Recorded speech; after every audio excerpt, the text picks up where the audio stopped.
Considérons le cas quantique à l'étude d'une particule. Cette particule est émise par le laser et ensuite est soumise à la lame semi-réfléchissante. Cette particule a autant de chances, de probabilité de traverser le chemin numéro 1 que de traverser le chemin numéro 2 ici. Mais ces chemins diffèrent de plusieurs propriétés, de plusieurs particularités.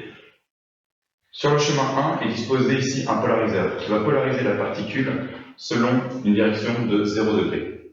A l'inverse, sur le chemin 2, cette particule va être polarisée par un autre polariseur qui va la polariser sur une direction plutôt de 90 degrés. Mais ces deux chemins diffèrent aussi d'une certaine propriété, c'est-à-dire qu'il y a une certaine longueur de différence entre le chemin 1 et le chemin 2, que l'on appelle différence de marche. Cette différence de marche va permettre d'observer ou non des interférences sur les écrans. Dans ce cas, on observe interférence sur l'écran, un patron d'interférence. Dans ce cas, il y a brouillage d'interférence.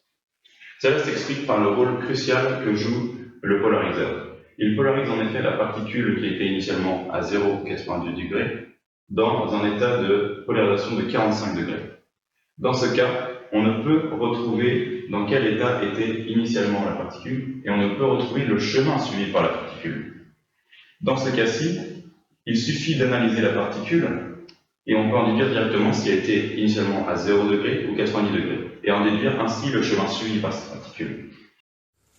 Ceci est directement relié au principe d'inégalité d'Eisenberg.